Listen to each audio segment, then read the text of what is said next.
All right, my guest today is Laura. Laura joins us from Toronto, where she holds the position of Director of Sales for a multinational cosmetics company. Her sales resume includes time for alcohol and soft drinks as well.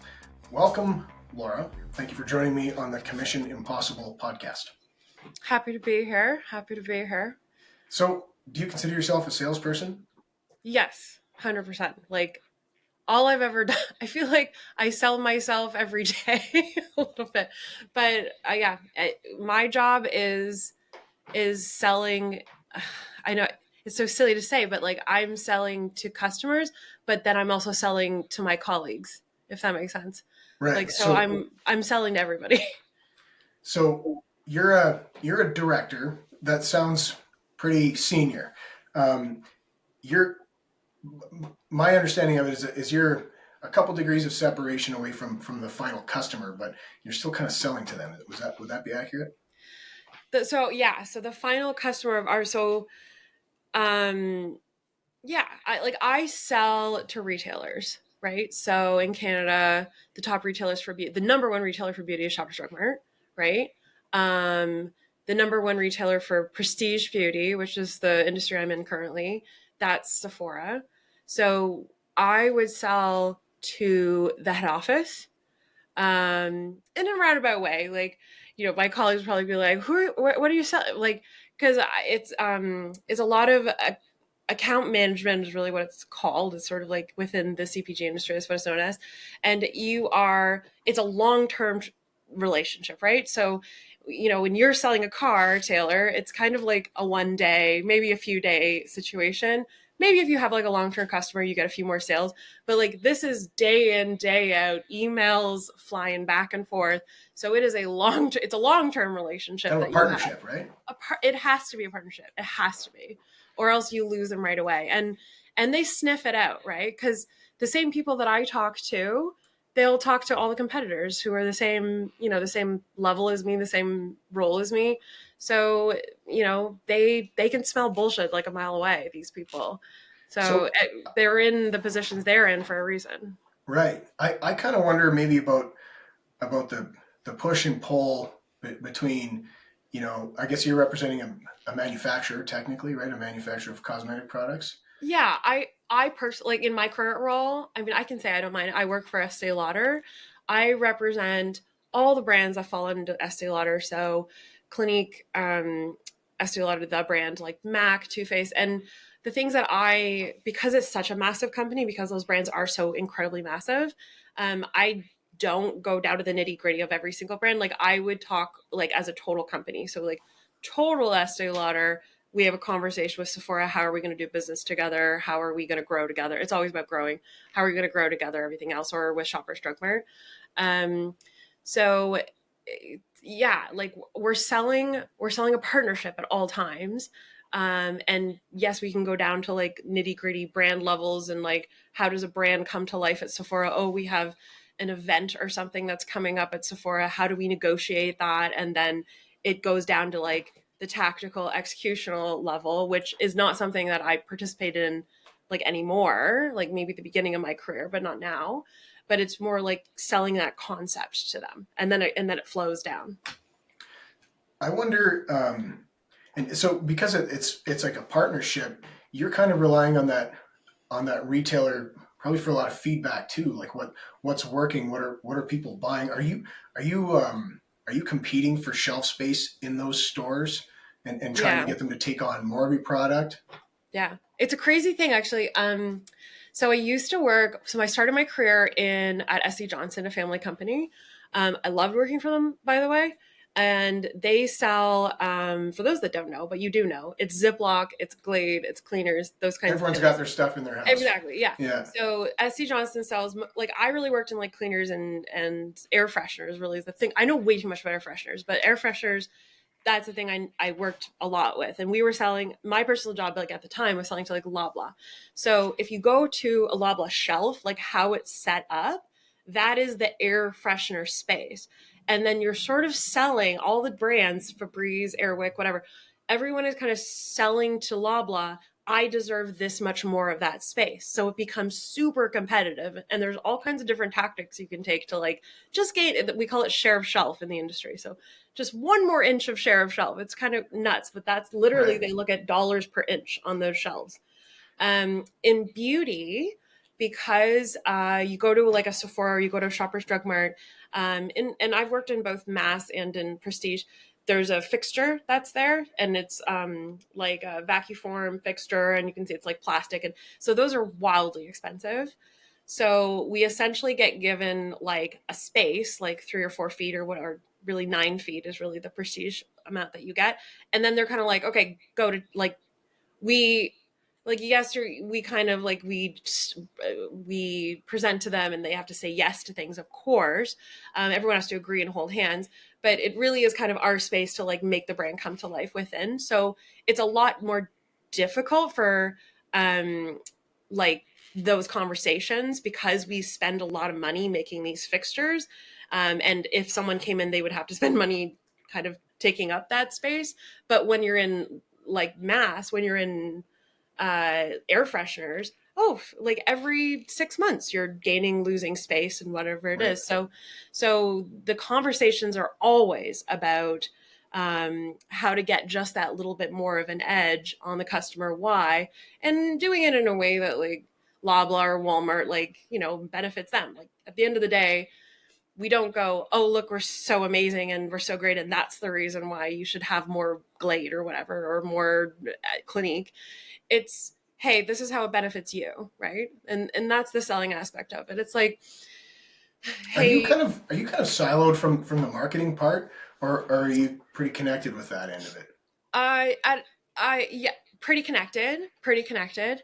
In beauty, beauty is very much a marketing driven industry. Totally, yeah. I'm sure everyone can agree with that. So marketing, it works pretty much hand in hand. And because I kind of oversee all the brands as opposed to needling down on one, I'm pretty connected on all of them because they'll kind of have little issues here and there. And then I kind of go, okay, I can connect the dots between the things I'm hearing from each individual brand. And now I need to address with Shopper Drummer or Sephora as a holistic issue going on. Right. And then kind of in my previous life, like when you're more of like account manager role, you're more working with the brand, and it is contentious. It does get contentious with marketing. Like that's just how sales and marketing are, but it's healthy, hopefully, at the end of the day. Um, where we would just kind of um, discuss how, you know, things will come to life in store. Really, things will come to life in store. We'll give feedback. We're sort of the voice of the retailer to marketing because they can kind of do their own thing, and we're like, okay, come back to earth. This is what we But you actually can do, and you you must have know. a And standard, right? You must yeah, have a rigid exactly. standard on how your products are Exactly. merchandised. I like to explain it as like we are the voice of the brand to the customer, and we are the voice of the customer to the brand. It kind of makes Right. us seem like we're in the middle, which we are in many cases, but like we have to be that when you're in this particular role, because, or else things really just get out of hand. Has any like direct sales or online sales disrupted that business, or do people still want to go in and shop for that stuff? That's such a good question. Canada is pretty wild right now, if I'm being honest. Like, we're completely different than really the rest of the world, to be honest, because we have such a consolidated marketplace. I'm sure you Yeah, it's the noticed Weston family. well, I'm sure you noticed that Nordstrom disappeared last year from Right. Yeah. Canada. So that was a big disruption in like kind of prestige beauty for sure.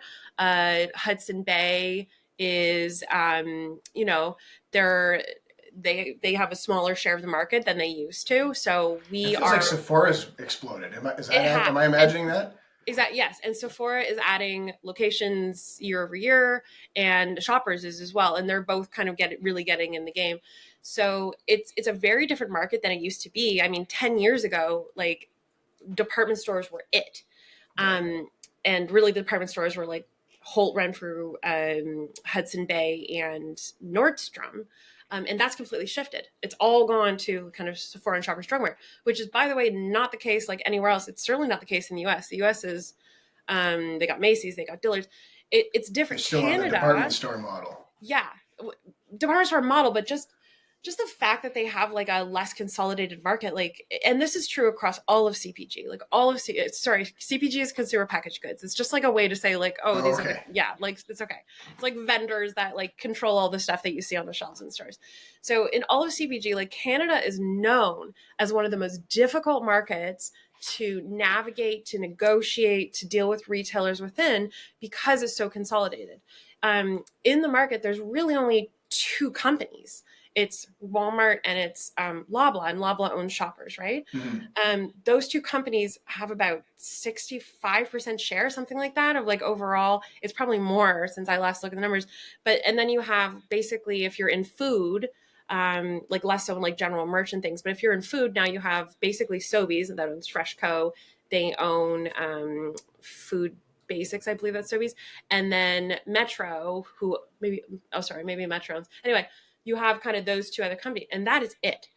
And Right. you can't really go, hey, Walmart, like, I don't like the way that you're dealing with this or something like that.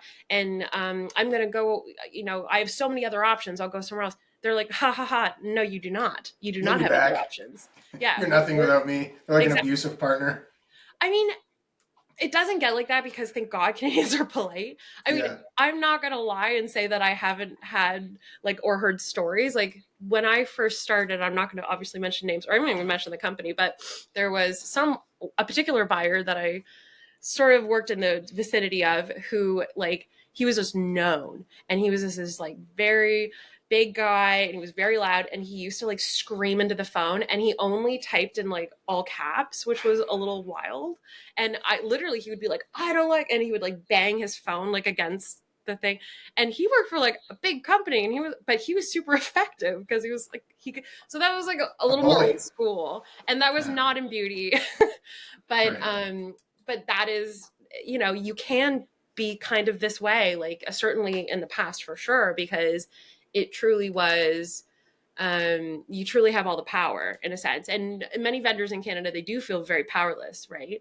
Um, it's because like in beauty it's not like this at all, to be clear. Like everyone's super super nice and it's like not contentious at all, but like they do exist. I had one buyer, not from any of the national retailers, this was like back in the day when I had regional, and he was so bizarre and he had like, you're gonna die, he had a pinky finger that with like a nail that was longer than the rest of his nails, if Yeah. you know what I Coke mean. nail. Yeah. Yeah, and he used to like point at stuff with it and I'd be sitting there Yeah. and I'd be like trying to sell him like Cocaine. yeah. Like I was like, whoa, like Glade air fresheners, and he's like, and what's this right here? And he was like pointing with this like Coke finger. And Anyway, this is a buyer for a retailer. Like, is a, it? a retailer that I'm not going to say which one, and it wasn't a That's big fine. one. Yeah, But does it get greasy? Like, do those guys? Are they expected to be kind of wined and dined and have their palms like greased or anything not like that? Or? anymore. It like back in the day that was part Mhm. of the deal. Back in the day that was Yeah. part of the deal, but they have put a lot of policies in place and competition law, like they do their best to make sure. And I know that like certainly Loblaw is very careful about that, very very careful Yeah. about like, but this is, we're talking like 20 years ago, it was a much different landscape. But anyway, I sorry, wonder we've gotten too. off the Like, point. But yes, Canada is a super interesting, super super difficult place. There are some of the top negotiators are in Canada. Costco, Walmart, Loblaw. Those are the three. They have a lot of power and they're very, very tough. Known mhm. globally to be very, very tough. Right. So That's where they're the big dogs, I guess. Right. I kind of wonder, yeah. like, you know, things are different now, but maybe in those days, 20 years ago, like the retailer could more push something through their retail outlet, whereas now it's maybe pulled by the market and by the marketing and even probably you've probably been disrupted by the influencer model too, right? Like my Oh, my 13-year-old should be 14 next month. Um, she watches Get Ready With Me videos yeah. and TikToks, and she's obsessed with cosmetics. And like you bring up Sephora, like she'll go out and make $100 Yeah. babysitting, and then just take me to the mall and just blow it in Sephora on cosmetics. And like they want to use what all their influencers are using. Like, do you get Yes. the pull from the retailer going like, hey, our customers are asking for this thing? Yes. Things go viral. Yeah. The viral thing has like that kind of started, I'm going to say right before COVID, I would say, like right before COVID, maybe Mm. like a couple years prior to that. And then blew up And during COVID because everyone's at home. I I think, yeah, it really took off, and TikTok in particular, it completely changed how we market completely in beauty. Because it's so powerful. We had a product go viral on Clinique. It was a lipstick, it's black honey, and it's amazing, but it will actually launch like in the 70s or 80s. Like it's been around for 100 million years, and someone found it, and Clinique did the right thing and they boosted that content, and it just flew off the shelf and we were out of stock right away. Like Couldn't make enough of it. couldn't make enough of it, and it's still like the very top item. So um that virality, you can't manufacture that, right? It Mm-hmm. has to be organic. It has to be someone caught on to something and was like, and other people did, and then the brand can come in and boost it. But like at no point, I'm sure it was Clinique like, you know what, like that lipstick that came out like 30 years ago, I'm sure they were promoting it in their own way, but you Mm-hmm. can't manufacture the hype of something. And Yeah, that unless hype, unless you're just giving a lot of free shit to that influencer. Like well, that's what my they kid do, wants but to like, have whatever Olivia Rodrigo has, whatever I perfume she has, whatever makeup she you wears. know My kid's what, gonna have you that is that's what we all thought when this it. all Yeah, started, but it's way more complicated than that. It's much more organic. The kids can sniff out a fake so quickly, right. and it Yeah, they're tuned has to into be, that. yes, it has to be like the most authentic thing you've ever heard. And these things can happen and we'll be out of stock immediately because, I mean, we don't anticipate it. We don't manufacture it, certainly. And it can't be and trust me, the brands try. Like, we're always Right. trying to make something go viral, but the reality is it's magic when it happens, That's and it'll interesting that it'll that save you our say. year. Yeah, yeah, that changes everything. Look at Yeah. Stanley coffee mugs. Oh yeah, Are you yeah. familiar with that? Because They're like the giant mugs. yeah, the big Yeah. thirst quencher. Yeah. Some influencer, these two women with a podcast or something, it just blew up, and all of a sudden everybody had to have this mug. It's Yeah. like a stainless steel thermos mug or whatever. I And know. my kids have them. Everyone at Yeah. school has them. But it's funny. My daughter, like, you want to see the leading edge of product marketing. Like, talk to a 13-year-old girl. Like, this new mug, it's like from like Costco or whatever. Everyone's got to have this one now. It's Yeah. crazy how fast that changes. It Um, changes, and you're right, and it happens in a flash, and it happens very quickly. And if you don't kind of get on it and boost it and get it going, then it can disappear just as quickly. That's the problem with out of stocks, right? When something goes viral that you're not right. expecting. We had a mascara recently go viral and you can't You find can't it anywhere. manufacture it fast enough, right? Yeah. Exactly. And we would love to count on that to like make our sales a little bit better, but like Mhm. we have to have like a demand model and everything else. So it's completely disrupted our industry, like beauty more than anything. Like will be very interesting to see what happens with TikTok, with the US and everything. Yeah. But like it is a completely different industry than it was 10 years ago, because 10 years ago it was print ads, it was commercials. Like, do you see beauty commercials anymore? No, like barely Not any. really. Yeah. Maybe like You see fragrances at endorsements. Christmas. The ROI is not there anymore, not What's really. funny is, like, I was a used car manager at a car dealership in 2007, Yeah. and every weekend I had to get my proofs done for my full page ad in the local newspaper, like in the Calgary Sun and the Calgary Herald. I had to have full page because if you're a car dealership, you would have your full page ad every weekend. It cost you about, well, for us it was like $2,000 every weekend, and that's where everyone took the auto section and looked at it. I remember you had to be in the Auto Trader. Remember those old Auto Trader magazines, Mm. like Joe Dirt, and like we would buy our space in the Auto Trader, and then they started to throw in online ads, and we didn't even understand online ads. It was a throw in when you paid for the print, and over like Oh the man. next only 2 or 3 years, that did a complete 180 where it was like, I'm not interested in the print ad. Nobody looks at a fucking newspaper. Like, I want my online ad, then they're throwing in the print to keep those jobs alive, to keep printing the magazines or whatever. Yeah.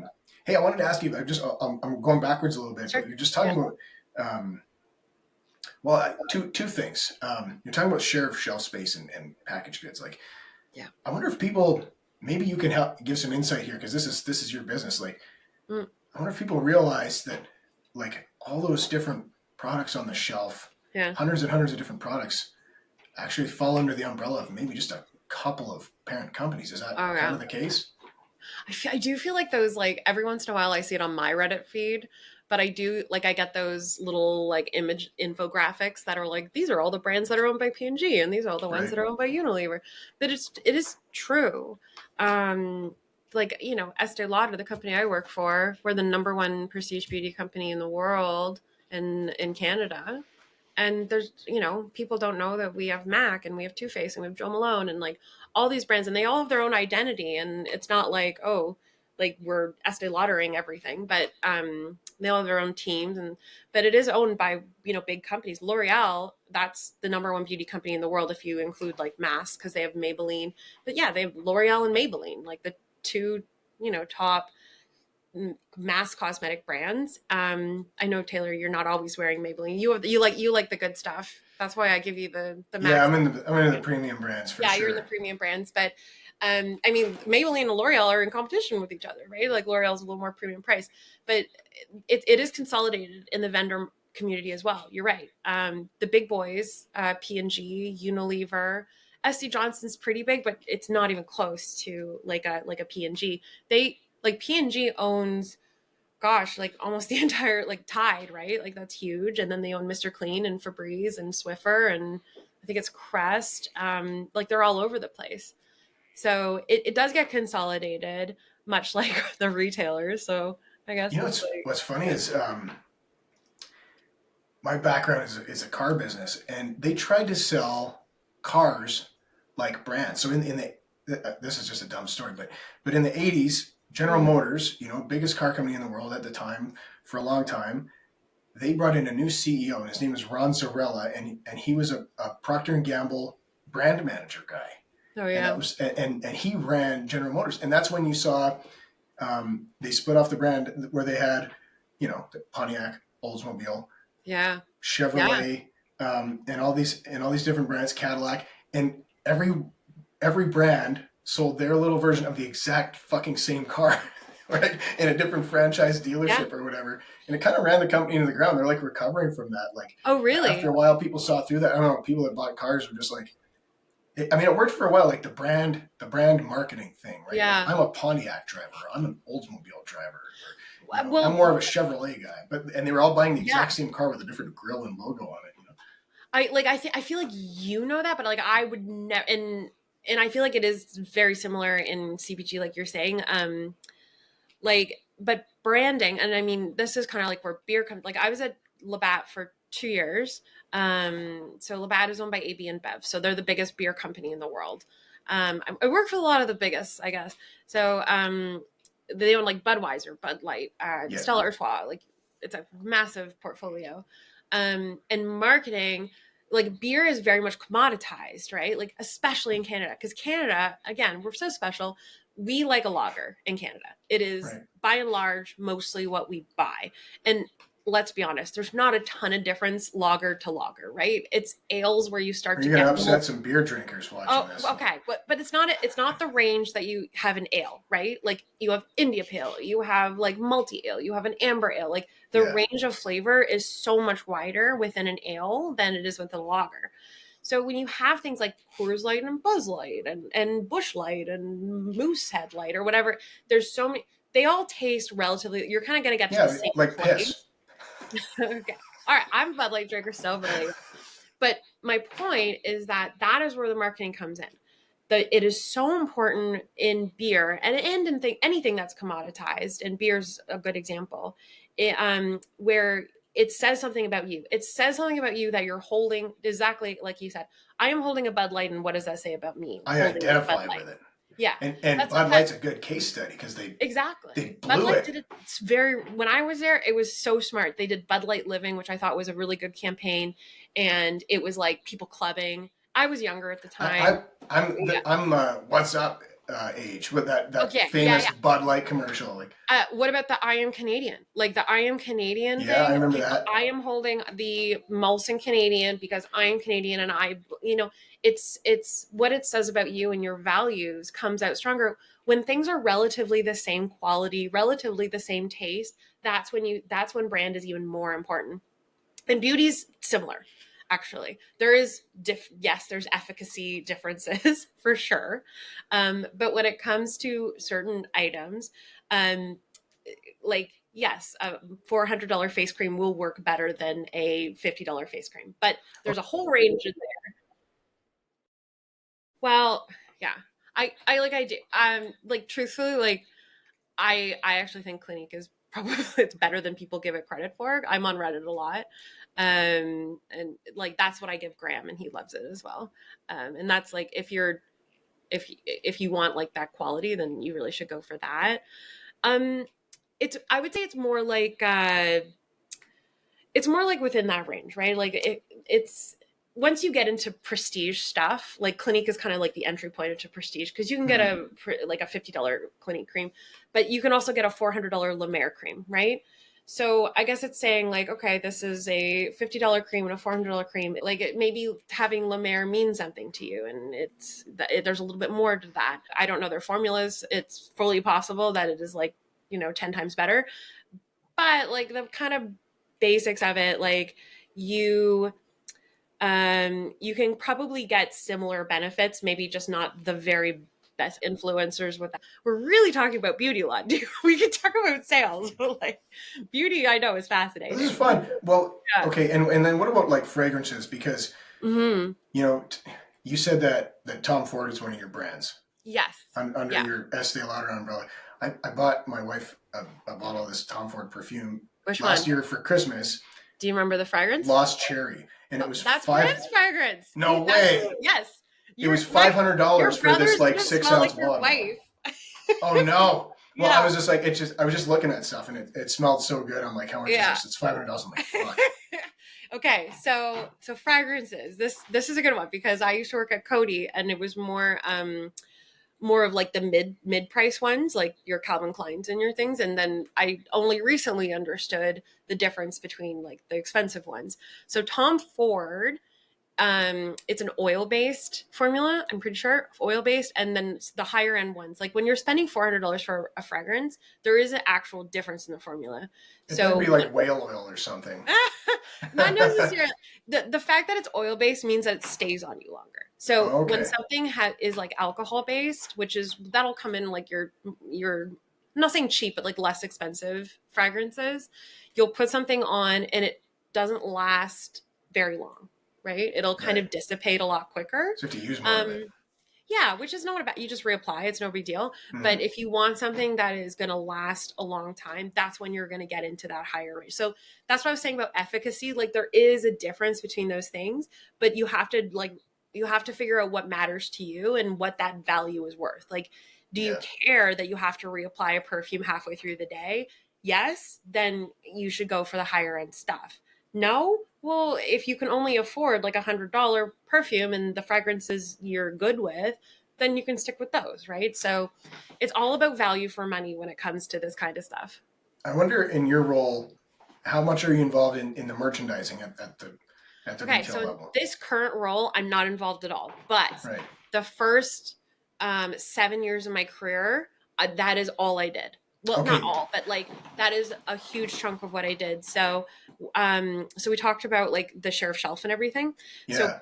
part of the role that I had, I was in what's called category development. So it is sales, but it's more fact based selling sales, and essentially you would work directly with a retailer, and kind of be like their like partner a little bit more. And so we had salespeople, but also there was me who would be like, "Oh yeah, I see that, and here's what I think," type thing. But if, like unbiased, like it is unbiased, but you have to present it in an unbiased way. But like, let's be honest, like I was being not paid by Loblaw, right? Hmm. So you look for opportunities, sure, but you do kind of give your unbiased opinion. So I would, hear about competitive launches ahead of time, and I wouldn't tell my colleagues that they were coming, type thing. But then I would plan it. So they're called planograms. So the way things are on a shelf in a store, that is like decades of research has gone into that. Yeah. Like, and maybe not every store, but Loblaw, Walmart, decades of research has gone into where everything is. I used to say that my job was tricking people into buying more, because actually there's a lot of psychology that goes into how things are displayed on the shelf. What is eye level? What is below eye level? How the pricing goes. There's this ideology like good, better, best. That's what we say. So you put like your good product, which is usually private label. Private label is like No Name or President's Choice. Store brand. Yeah. Yeah. Store brand. Yeah. So you would do like good is that, and that would be like the lowest price point. And then better would be kind of like President's Choice would be probably better than like No Name, for instance, but you could put like your mid-range brand. And then best is like your premium right on the shelf. And that applies for everything. So the good, better, best, you do it left to right. And there's a reason you do that. There's a reason you segment soup a certain way. In fragrances, there was a lot of debate over whether we should have things by brand or we should have things by type.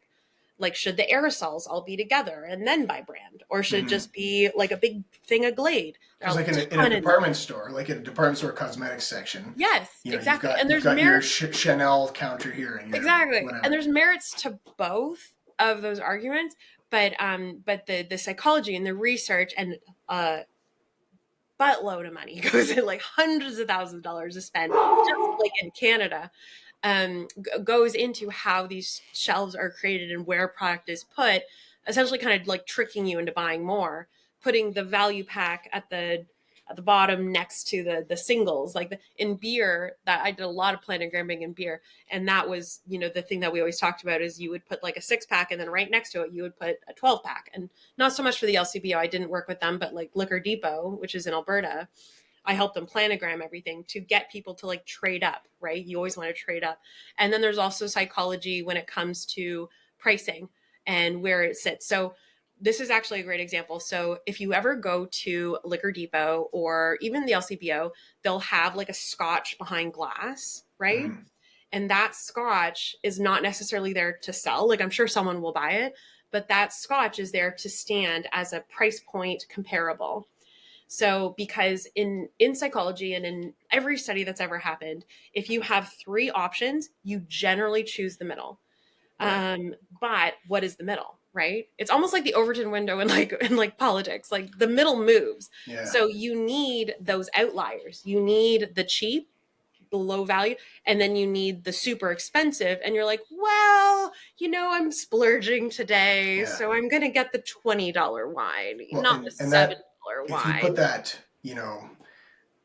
$200 bottle of single malt in the locked cabinet, and then right next to it, like, a $60 bottle of whiskey, all of a sudden seems like it seems like a deal. Yeah. Exactly. And so that psychology has been studied for decades, and that is all taken into consideration when that shelf is designed and where things are. Right. I could honestly you also talk have about that this buyer for years. that's like, no, I'm fascinated by that stuff.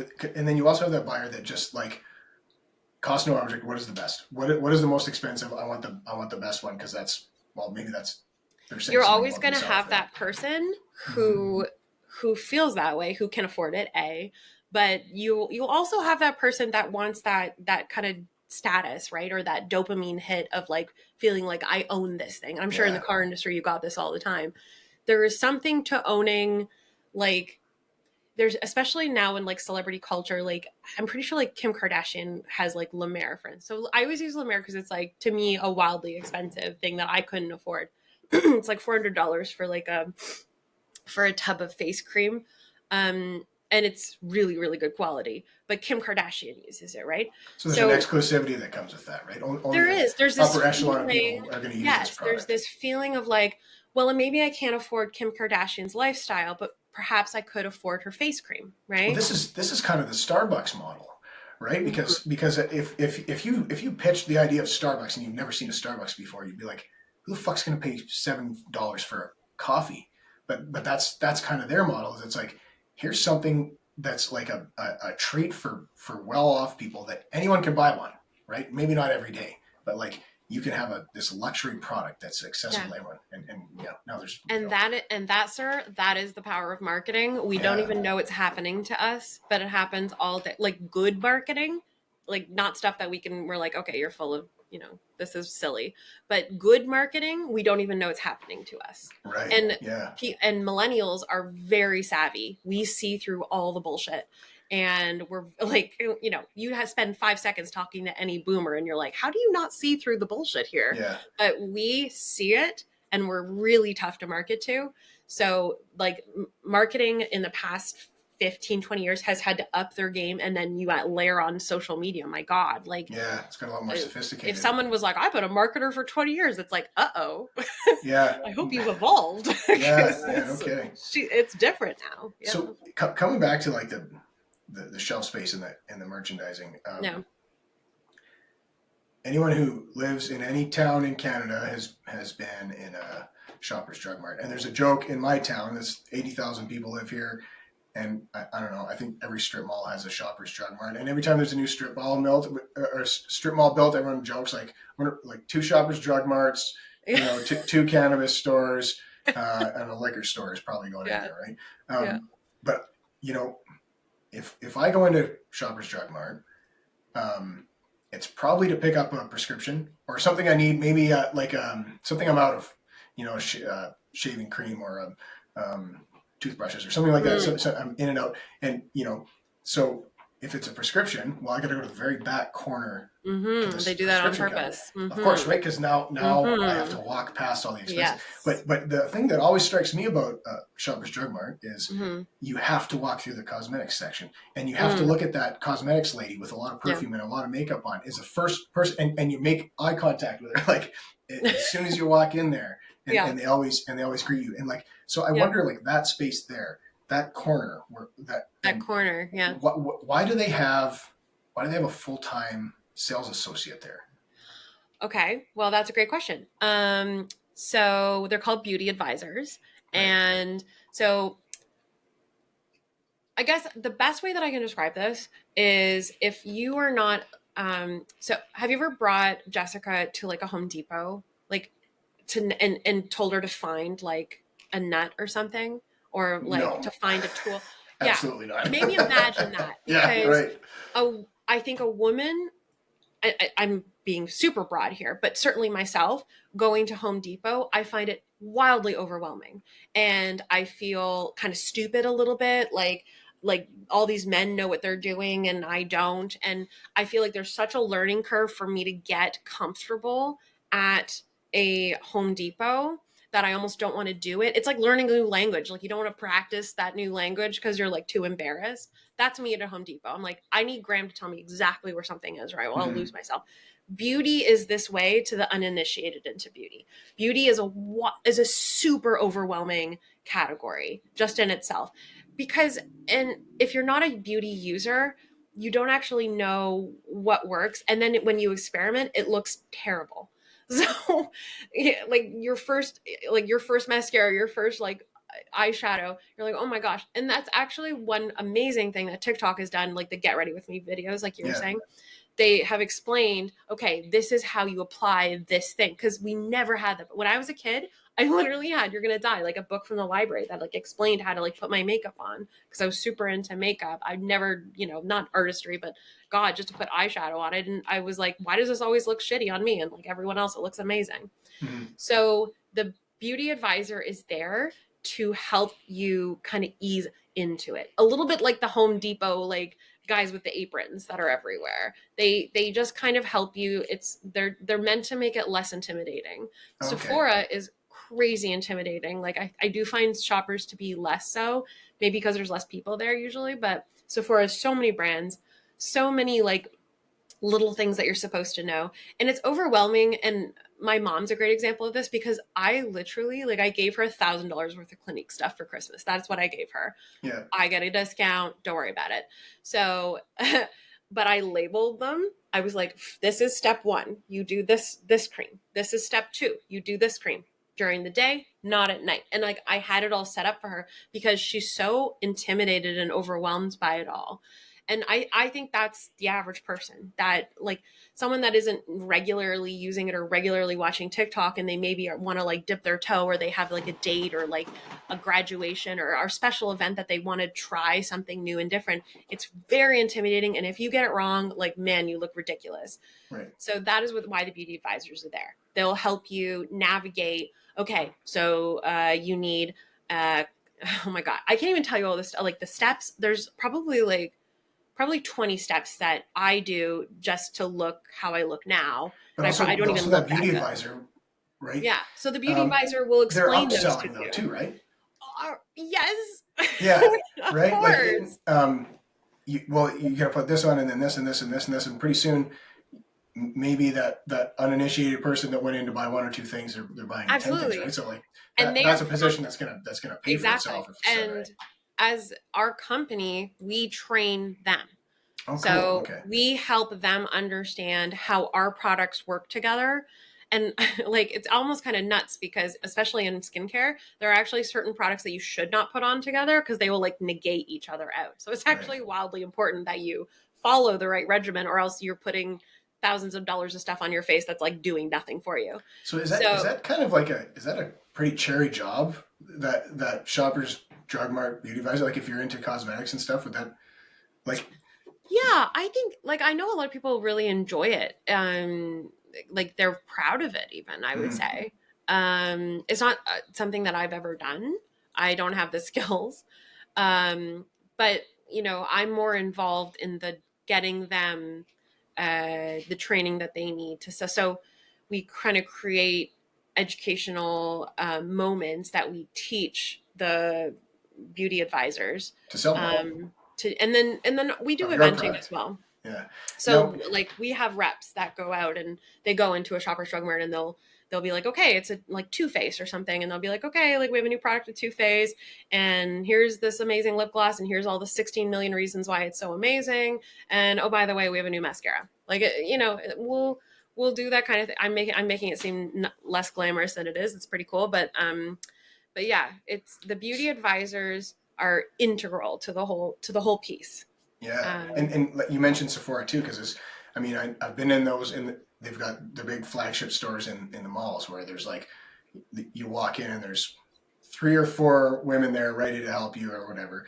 But I feel like with such an emphasis on it, like this store that sells a million different things, and like the first thing you see, like, and you have to go through there. You go through that little gauntlet. You go in and you turn left or you turn right. And you have to go. It is that way for a reason. The other piece is that it's highly impulsive. So yeah, like so they're trying to catch you as soon as you go in the store, like not on your way out, on your way in. Yes, women will tell you.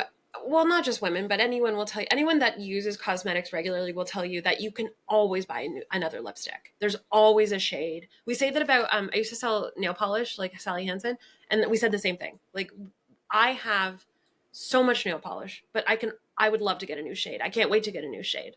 I will always spend money to get a new shade.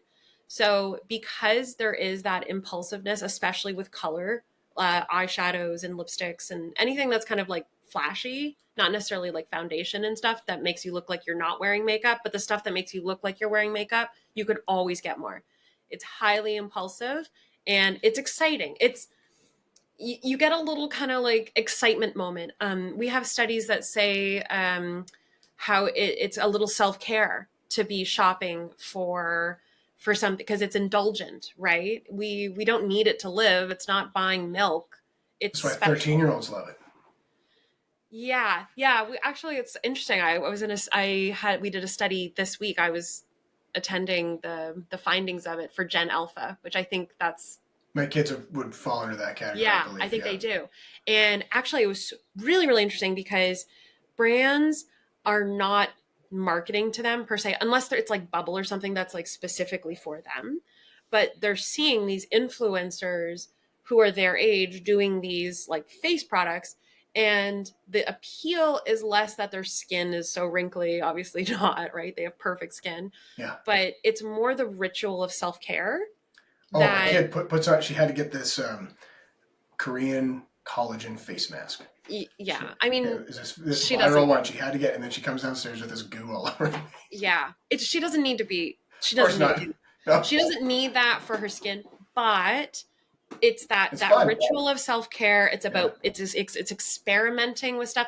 Many young people like Gen Alpha, they'll say, I like to put makeup on, but I don't go out the door with it on. I take it off and I go, and it's more just like it's experimental. fun.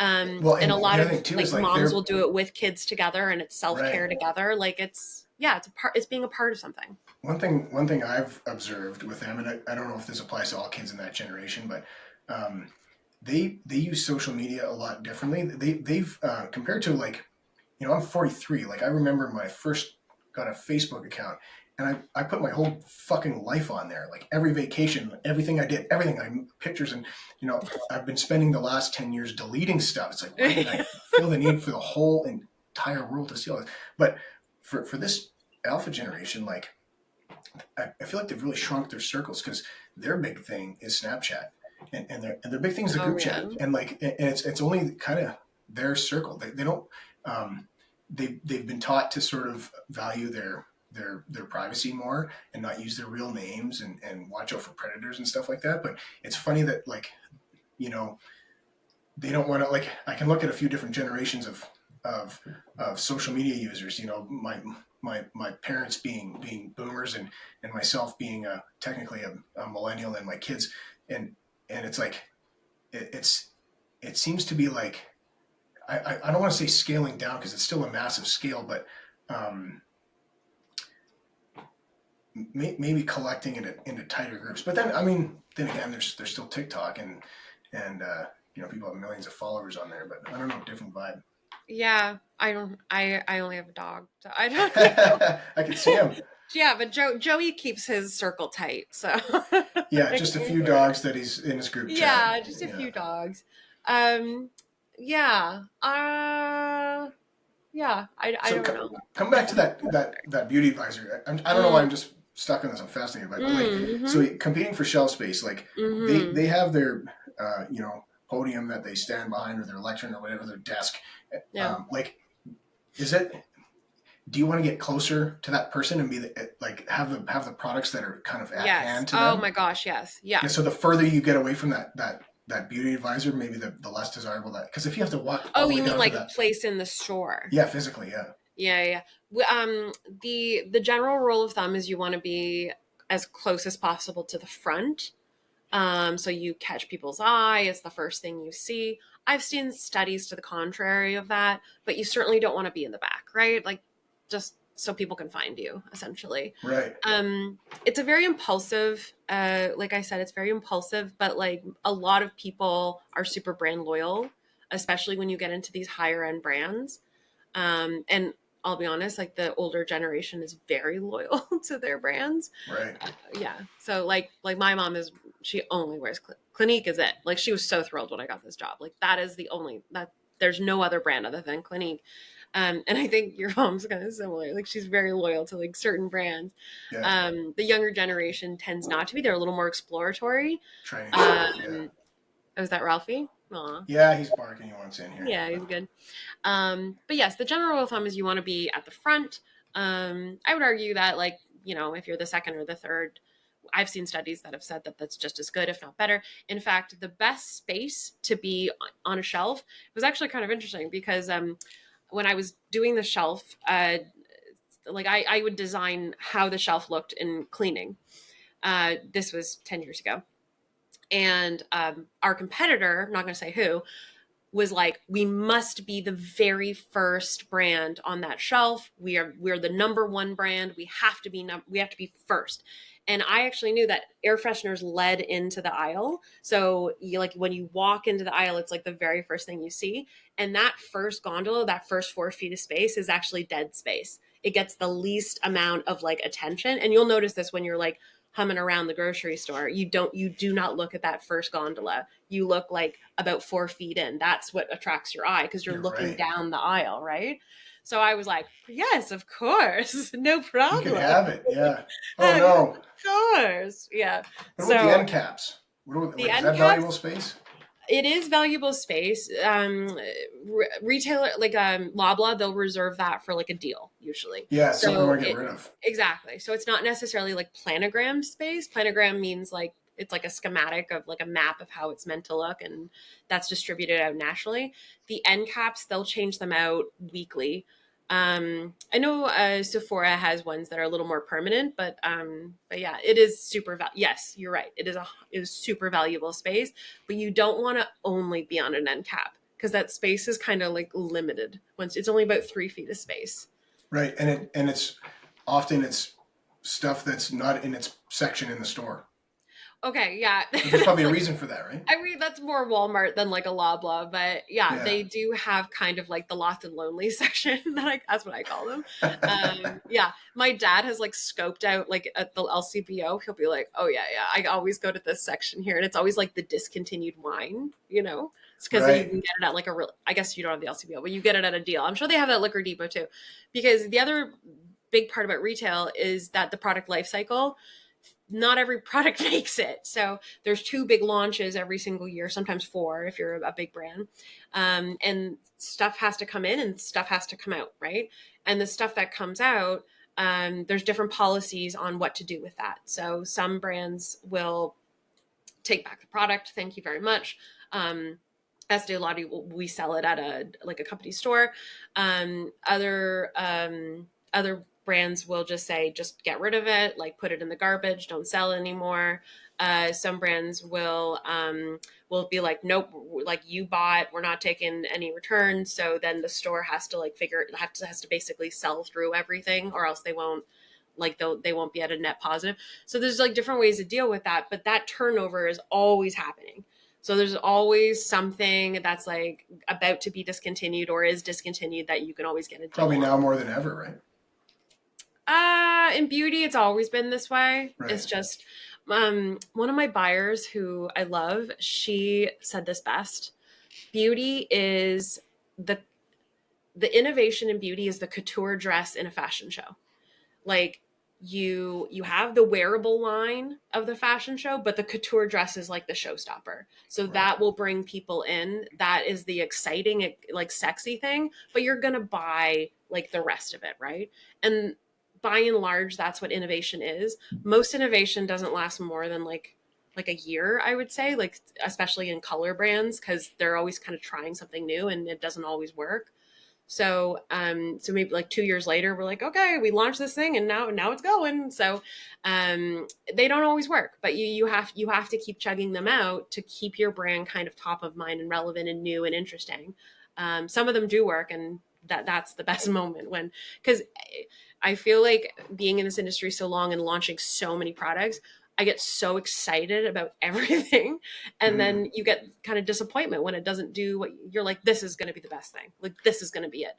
You know what I Forget, think? forget making more mascaras. This is the only one anyone's ever going This to is the need. And last then one you'll ever buy. yeah, I think exactly. And that then like it having launches and you're like, oh, like not everyone's buying it. Like, whatever it is. And then it disappears in 2 years and it's very disappointing. So yeah, you have to keep doing it. I feel like what you said like about being so excited about that new thing. I feel like just in my experience in sales, like having a like excitement and enthusiasm for your own product is super infectious, and like it. Now you're at a head office level, but like Yeah. if it from right from the top down, like that Yeah. enthusiasm of the product, right down Yeah. to the people on the front line selling it, Oh yeah. probably makes a But big you know difference. what? You have to be careful with that. Like You don't at want to my get married to level, something, right? yeah, like there's I said this kind of earlier, like buyers who are buying for Walmart like these are smart people, and they see a lot of new products every year, because it's not just, we launch, god, like 40 to 50 new products for like one brand. They see every brand, every new Mm. product. And guess what? Every company is doing a dog and pony show and like, oh my god, it's the best, and everyone is like, it's the best. So they are very jaded and they've seen it all, Right. and So overwhelmed. they crave authenticity. Right. So they can sniff out bullshit so quickly.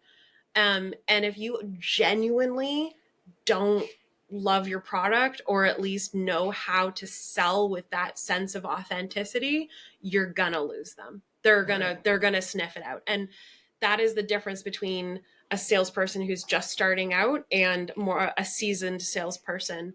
That authenticity that you can either, hopefully you don't have to summon it, but you can emote. That comes with like practice and understanding what I do, and like, oh, I'm giving away all my secrets. Hopefully my buyers are like, oh, wait a minute, she just did this to me. But what I like to do is when there's a new launch and I'm selling it, yes, I have the product benefits and everything marketing is put together, but I'll do my own kind of spiel that's anecdotal. I talk about my mom a lot. I talk about my friends. I actually will give products to my friends for them to try. And I'm like, I will give you all the free products you want. You Give you have to feedback. tell me what you thought of it. And you Yeah. have to, like, if it's bad, maybe don't tell me. But if it's good, then I need you to tell me right now. So I like to use those little anecdotes as I go and like put a layer of Laura into the sales pitch, and that's when they perk up. That and by the way, that's always the thing they remember. They always remember. I've seen so many salespeople come in and do it perfectly by the book, and I can just see the like buyer, like, You're telling looking a on my story, computer. right? Yeah, like you lose them. But and that's, doing it exactly how like corporate like wants you to do it. And then, I'll come in with a less exciting product and wrap it in the package of like, okay, here's the product benefits, but what I really want to talk about is like this story of how I gave this to like my girlfriend, and now like it's all she wears, and to the point where like she, can't get it off, or whatever the story ends up being. I talk about my mom a lot because a lot of the products that we have like cater to, some of the boomers and stuff. But that is so important, especially when you have a long-term relationship. That's why I talked about at the top. When it's transactional, it's like, okay, I meet someone, I sell, and now I'm on the next. And that's like in the store, right? That's what we're talking about. When it's this long-term partnership, years and years and years. And I had buyers at my wedding. You were there. Like, I don't know if you remember the girl who did the splits with the drag queen. She was a buyer of mine. She was a beauty buyer. Yeah. Right. So you have long-standing relationships, and that trust has to come from that authenticity. And I mean, they can tell if I'm not super, like, they'd probably be like, well, you don't have any anecdotes on this particular one. You know what I mean? And I'll be like, no, I just haven't tried it. And then I'll, wear it to a meeting or something. But you really do. And I did it with beer. I did it with SC Johnson. I mean, it's hard to make like a new Ziploc to be the best thing since sliced bread, but when you add that layer in, that's what they respond to. And I know Graham talked about this too. A joke goes so far, like so far. Because the other thing about corporate life and corporate selling is no one expects a joke, and they are the best audience you've ever had in your life. So if you have any kind of like ability to make a joke, it's always unexpected, and it could be the worst joke of your life. I swear, I think I'm so funny and clever when I'm at work. I'm like, damn, I'm like hitting it hard today. And then I think back and I'm like, no, you just kind of said something in a quirky way. That's all you did. Like, it wasn't a good joke or anything, but it's just so unexpected, and it just brings people out. And I have had super tough meetings with retailers that like I would crack a joke in, and immediately you just feel like, oh, like everyone is like, okay, we're just a people talking about whatever, So that is like a super important part about how I sell. That's a powerful persuasion strategy too, right? Like it's kind of a pace. It's kind of, you're aligning yourself with somebody, right? Yeah, you're aligning yourself, but at the end of the day, actually, one of my my boss Dory from years ago, she said it the best, and she always said this. She was a great salesperson, by the way. She said, at the end of the day, you want to buy from who you like. I mean, yes, there's, your sales are up or down, your product good or bad. Like, There's all those things. But let's pretend all of those are exactly the same for all your competitors. At the end of the day, you want to work with someone that you enjoy working with. So that's where that relationship comes in. If you become more of a partner, like I had a call today, like with one of a buyer, and she was, we were chatting back and forth. We were commiserating on like our lives and different things and maybe challenges that we were having. And like that kind of relationship, that's when you get to that trust level that like you can't, no amount of like RoboCop, like sales, corporate sales thing, reading slides, PowerPoint, Excel, nothing will replace that. Because Feature I benefit know, presentation. yeah, what I know at the end of the day, she's going to call me when she has an opportunity because I'm better, I'm easier to work with than perhaps 'Cause she likes you. another. She likes me, right? Yeah, It's that was super taught to important. me early selling cars, watching these like Joe Verdi videos. Joe Verdi was this like sales trainer, had all these videos you had to watch it, and it was like, if you get someone to like you, then you can get them to trust you, and then you can get them to buy from you. And I Yeah. tell new real estate agents this too, because this is kind of my strategy as well. It's like I tell real estate agents, half of your job is just getting people to like you, right? The rest you'll figure out. But yeah, people are going to deal Yeah. with someone who they like. That's why I said I'm selling myself at all times. I feel like sometimes. And And that's been a real common thread with other people I've talked to doing yeah, this.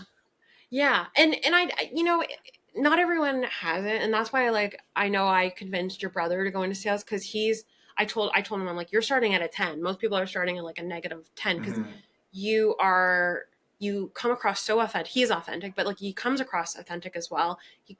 He's already batting at 100, right? And when it comes to that, and then he is just building those learned skills on top of that, like closing is the hardest part of sales, right? Like everybody knows that it is uncomfortable to close, but you do have to do it. You But got to learn to be you gotta comfortable getting learn, uncomfortable. yeah, like manage objection, Ask for the so sale. yeah, ask for the sale, Don't ask, exactly. don't And get. it is super uncomfortable to do, and That was, I a don't know if you lot. listened to the first one I did with Jerome, and he was a carny, like a pitch man Yeah, at traveling shows, and that was the biggest thing that they were taught is you got to ask for the order. You can yeah, all the work you put in there, all the presentation and yeah. pitching, it's not worth anything if you don't ask for the order. I said to Graham when he started, the best thing he can possibly do to hone that skill is to work a trade show, Yeah. because I know you talked to Graham about like stand up and that. So trade shows, I liken that to stand up because I've also taken courses in stand up with Second City, and all stand up is just like rehashing the same joke and it kind of worked, and then you tweak it and then it works a little better, and you tweak it and it works. That's freaking sales, man. And you go to a trade show, you do the same pitch over and over, you sneak a joke in there. Oh, you getting a laugh? Okay, that works. All right, the next time I'm going to say the exact same thing, but with that joke, but maybe I'll try it this way. That's sales. Working out your pitch. Yeah, exactly. And totally. trade shows, there is no better environment than to keep trying, and then you do the close, right? Most trade shows, you sell something at the end, right? So like that, if you are like new to sales, that's the number one thing you can do to like get because those are not learnable skills. It's a muscle. That is the thing you have to like keep doing over and over again, just like stand up, truthfully. And if you get a laugh, whoo, and let me tell you, the easiest audience in the world is at a trade show. Man, I got great laughs at trade shows. Yeah, it could be fun. Yeah. Well, you know what? There was lots more I wanted to talk to you about, but it's already been over an hour, and I know it's past your bedtime out in Toronto. So yeah. We should do it again because that was a lot of fun, and I think you have a lot of cool stories to tell, and I'll have you back on another time because sure. I feel like we could do so much more. But that was really good. I think people are going to love that, and just a really fascinating view of your industry and the whole retail game and stuff. And my kids will probably listen to this too. They'll love that really? stuff. So yeah. So well, thank you for doing this with me. You've been a lot of fun, and for anyone watching or listening, subscribe it and like it, and catch Laura the next time we have her on. Thank you.